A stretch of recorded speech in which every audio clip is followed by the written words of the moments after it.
1.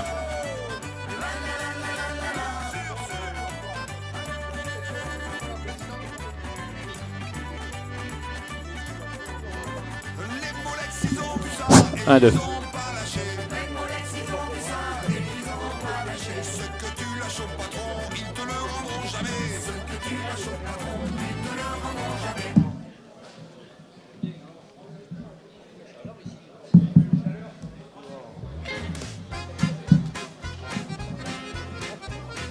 Un, deux.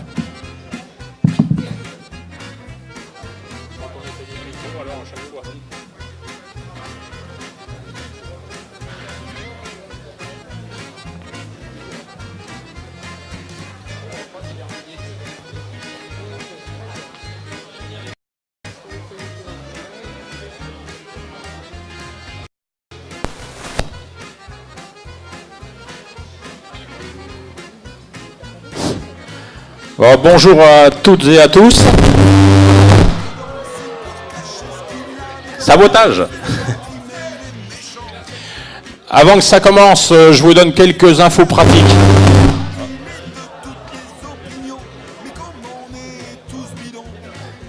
Quelques infos pratiques par rapport à ce congrès. Donc, pour les gens qui vont être hébergés ce soir, donc on s'occupera des clés des gîtes vers 17h, 18h. C'est à peu près à 1,5 km d'ici en allant vers... Ça s'appelle le camping des vignes. Et c'est dans les vignes à 1,5 km, 2 km. Bon, ça c'est pour la fin d'après-midi. Au niveau du bar... Au niveau du bar, donc, je vais vendre, moi, je vais mettre ouvert le bar ou à l'entrée, et je vous vendrai des tickets de boisson, voilà. Parce qu'il n'y a pas de caisse, donc, au niveau du bar. Donc, c'est moi qui alors, groupez quand même, n'achetez pas un ticket à la fois. Et voilà, je vous vendrai des tickets, donc c'est 2 €, 1 €, 0,50 €, voilà. Et au bar, vous avez une bière artisanale de Montcuq, qu'on a fait venir, qui est très bonne, fruitée. Et après, il y a toutes sortes de boissons, jus de fruits, café, thé, voilà. Donc ça, c'est pour le bar. Vers 10h30, 11h moins le quart, on fera une petite pause. Et en même temps, on profitera de la présentation des partenaires. Ils ne sont pas tous encore arrivés. Donc, présentation des partenaires. Une partie donc en début de matinée vers 10h45 et demain matin pareil. Voilà. Donc voilà. Pour l'instant donc on mangera vers 12h30, 1h moins le quart pour aujourd'hui. Voilà. Et on fait tout sur place.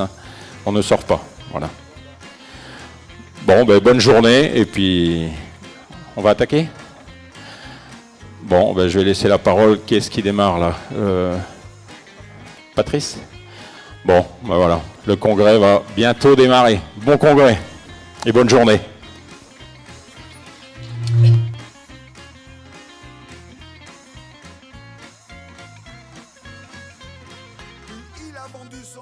Alors pour commencer, peut-être que chacun coupe son portable, qu'on ne soit pas dérangé. Pour commencer. Donc j'appelle Isabelle Swartz et Serge Hébron pour la présidence de la journée.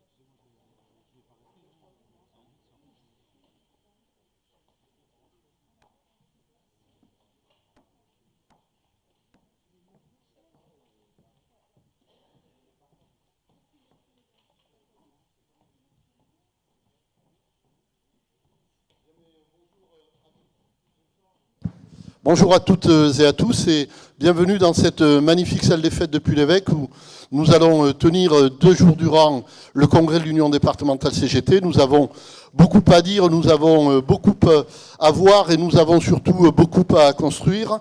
Je vais vous présenter la façon dont va se dérouler cette première séance qui nous amènera jusqu'à 12h30. Tout d'abord, vous faire connaître la composition du bureau du Congrès. Le bureau du Congrès étant celui qui est chargé de superviser le bon déroulement et le bon fonctionnement de nos travaux. Il est donc composé, si vous en êtes d'accord, d'Alain Parussi, de Patrice Matance et de Jérôme Delmas. Voilà la proposition que nous soumettons aux congressistes et je vous demande donc de l'approuver. Y a-t-il des avis contraires? Y a-t-il des abstentions? Belle unanimité, ce qui me semble un bon départ. Voilà, donc le bureau du Congrès est installé.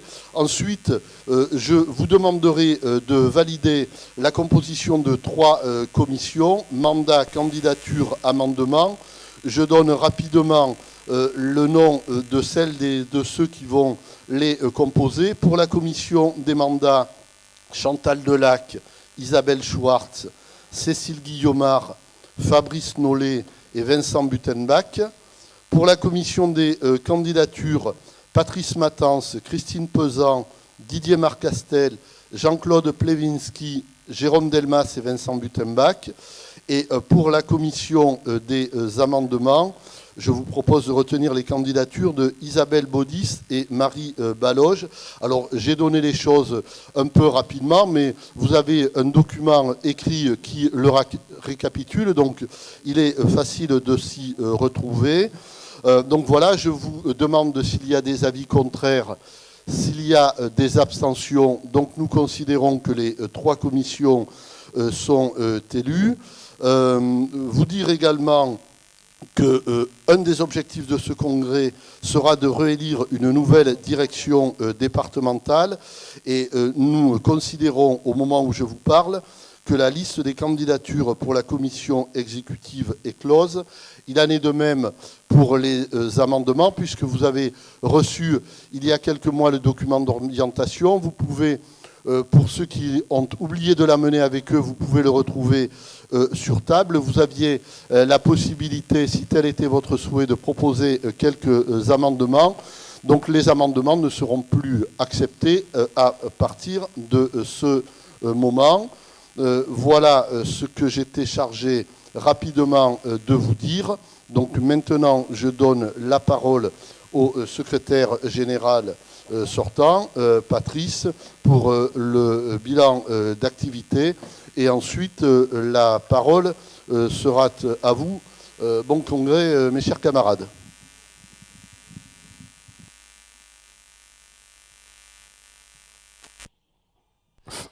Allô.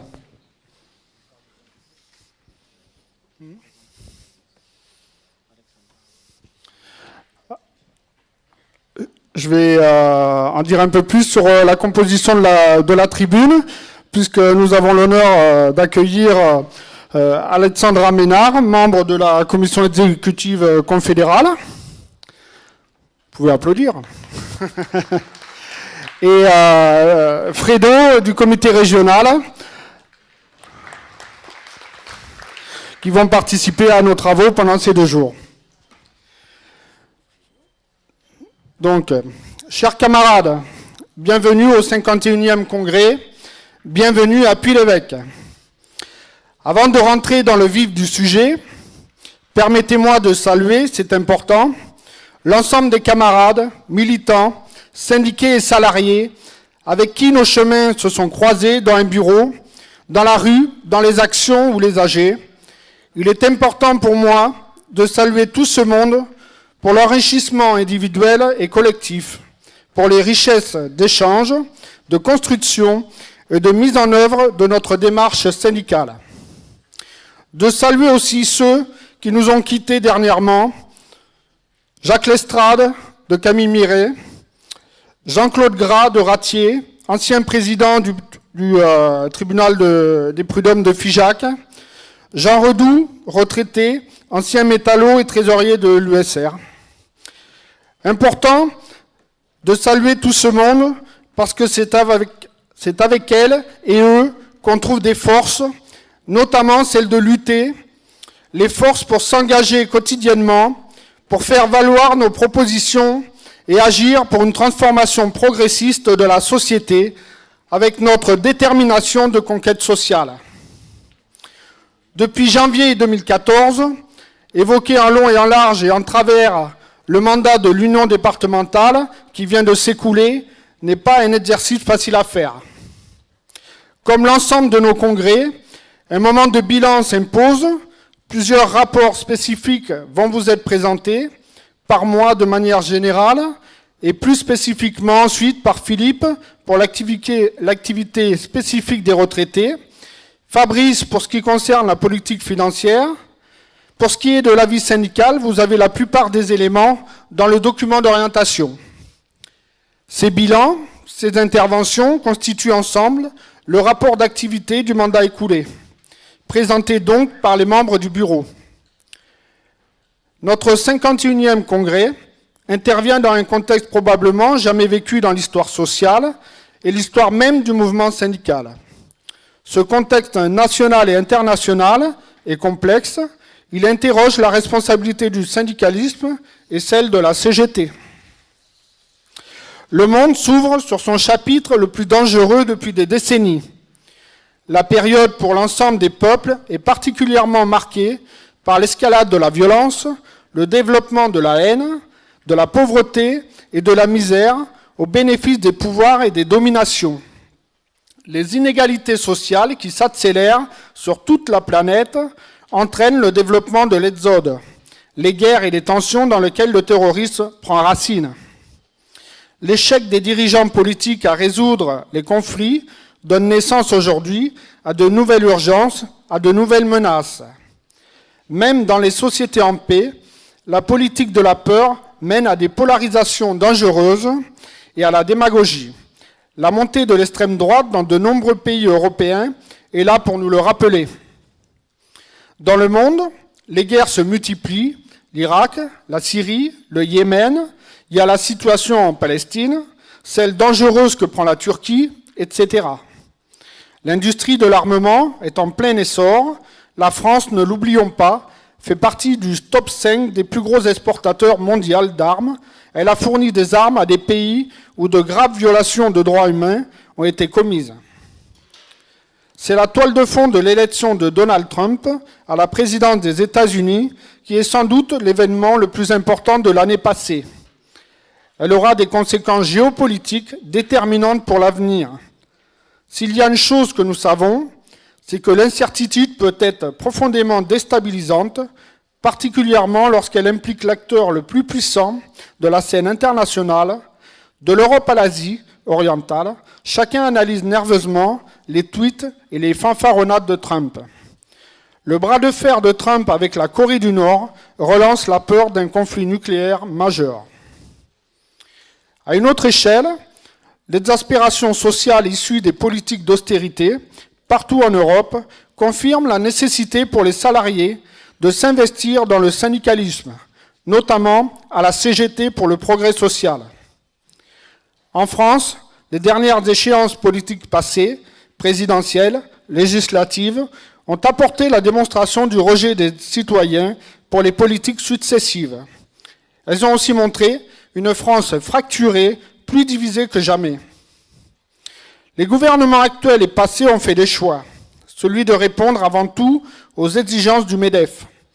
Ils ont été accompagnés dans leur démarche parce qu'il est aujourd'hui défini et assumé le pôle réformiste des organisations syndicales, qui ont soutenu ce qui a été certainement la pire casse de notre système de protection des salariés. Jamais les attaques n'avaient été si nombreuses contre les droits sociaux, contre nos garanties collectives. Personne n'a été épargné, et ce n'est pas fini, car le gouvernement Macron, tel un bulldozer, est en train d'atomiser plus de 100 ans de lutte sociale. Le moment suppose donc de poser les bases d'une stratégie syndicale capable de répondre aux urgences, aux besoins des salariés, des retraités, des privés d'emploi. Si le constat est national et international, il l'est aussi localement.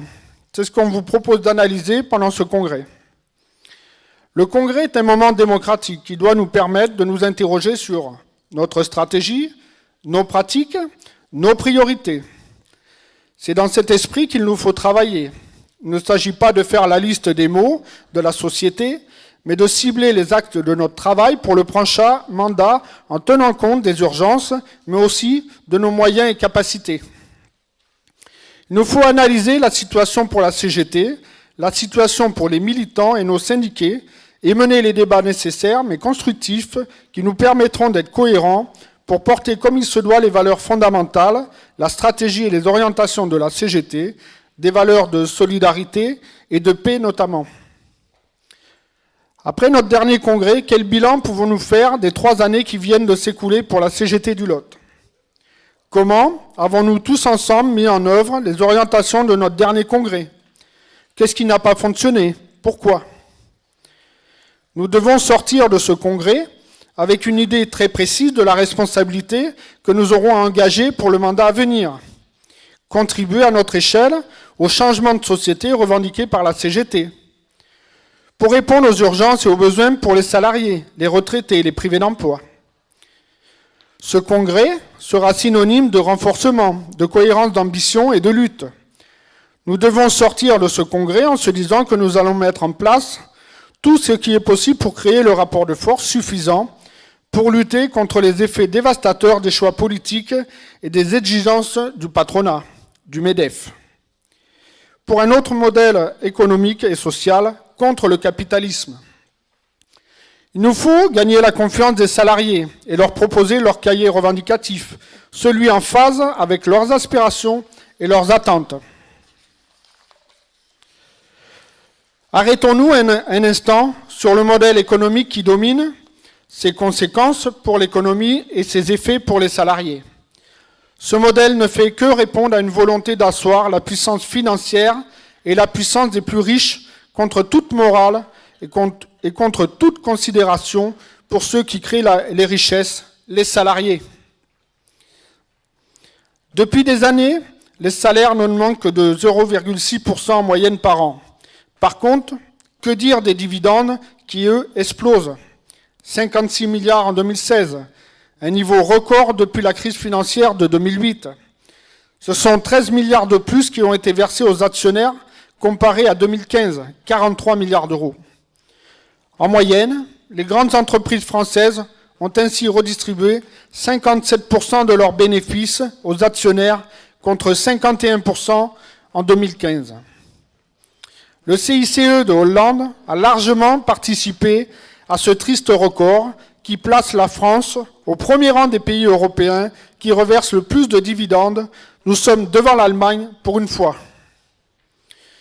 Pour les salariés, le résultat est désastreux. Conditions de vie et de travail dégradées, chômage et inégalités qui explosent. La pauvreté s'étend comme une épidémie, mais pour certains, tout va bien. 1% de la population mondiale a capté 91% de la croissance. En France, les 20% les plus riches reçoivent 42,7% des revenus disponibles. Les conséquences du coût du capital, insuffisance des salaires, insuffisance des pensions de retraite et des minima sociaux, développement de la pauvreté, hausse des inégalités, dégradation des conditions de travail et de vie. Tous les choix politiques et de l'État répondent au libéralisme, par le volet économique, comme soi-disant solution d'après-crise. Les salariés sont la variable d'ajustement pour le maintien du niveau du capital. Bon, venons-en au plan local. Nous avons un département peu industriel, 14,7%, tourné vers l'agriculture, l'agroalimentaire, le commerce et les services. Nous sommes sur un territoire dont la particularité réside dans la petitesse de ces entreprises, essentiellement constituées de PME et de TPE. 95,7% d'entre elles ont moins de 10 salariés. Il est important de tenir compte de ces éléments qui ont forcément une incidence sur notre activité syndicale. Ce phénomène n'est pas innocent si on analyse la stratégie patronale et gouvernementale qui s'emploie à réduire les capacités d'intervention syndicale en remettant notamment en cause les seuils sociaux.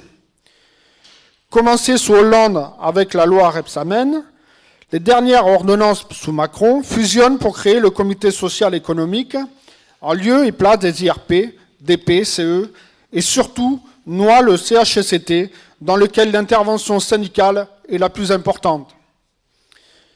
Ce qui veut dire moins de moyens et de temps syndical pour notre activité. Toute cette déréglementation est évidemment exercée dans le cadre d'une action globale et cohérente, permettant de détricoter les droits sociaux et de mieux mettre en compétition les travailleurs, stigmatisant de surcroît les privés d'emploi, poursuivant les attaques contre la sécurité sociale.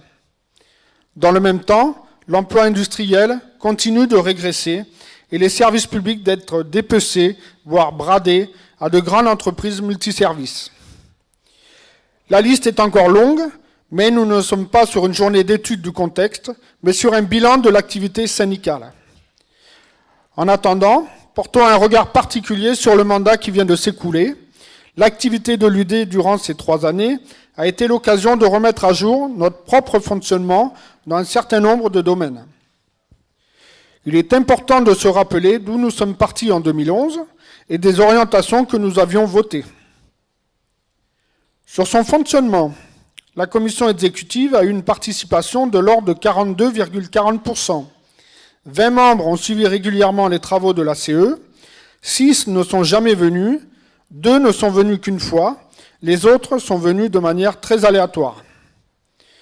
La CE de l'UD a su jouer la transparence auprès de l'ensemble de ces organisations dans ses débats et décisions. Les réunions de CE, de bureaux ou de ces commissions ont fait l'objet d'un PV ou compte-rendu de travaux. Le suivi des syndicats par les membres de la CE a été amorcé, avec à la clé plus ou moins de réussite. Des réglages restent toujours à faire, surtout en termes de participation. Je le rappelle, les réunions de la CE de l'UD, être membre de la CE de l'UD, ce n'est pas pour représenter son syndicat, mais bien pour s'inscrire dans un travail collectif interprofessionnel, départemental, s'engager dans les groupes de travail. L'UD, pour cela, a favorisé au maximum la participation des membres du secteur privé, en corrélant le plan de formation aux réunions de la CE afin de dégager davantage de moyens. Sur la communication, nous avons su mettre en place et faire vivre tous les outils de communication qui nous permettent d'être suffisamment visibles, que ce soit dans la CGT et en dehors de la CGT. Sur les communiqués de presse, conférences de presse, etc., nous pouvons faire mieux, mais faire mieux avec des médias qui sont sous tutelle des grands groupes capitalistes et politiques, c'est plutôt compliqué et utopique. Par contre, les nouvelles technologies nous permettent une certaine indépendance et liberté en termes de communication. Depuis la création du blog de l'UD, nous avons évolué vers un site internet qui est dans sa version 2. Nous avons eu plus de 13 500 visites ces 3 dernières années. Nous sommes la seule organisation syndicale dans le Lot à avoir un site internet et une présence aussi importante sur l'ensemble des réseaux sociaux, Facebook, Twitter, etc. À ce sujet, je crois que l'on peut féliciter notre spécialiste Vincent pour l'ensemble de son travail d'amélioration continue de nos outils web.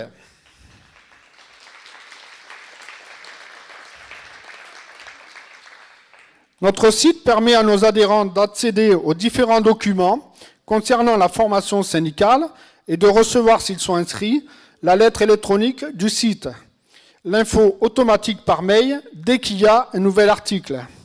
D'ailleurs, on a inscrit aussi l'ensemble de nos organisations à la newsletter du site. Le site doit continuer à évoluer, c'est notre bien commun. C'est à vous d'avoir l'œil critique sur cet outil, de nous dire ce qu'il faudrait améliorer pour qu'il corresponde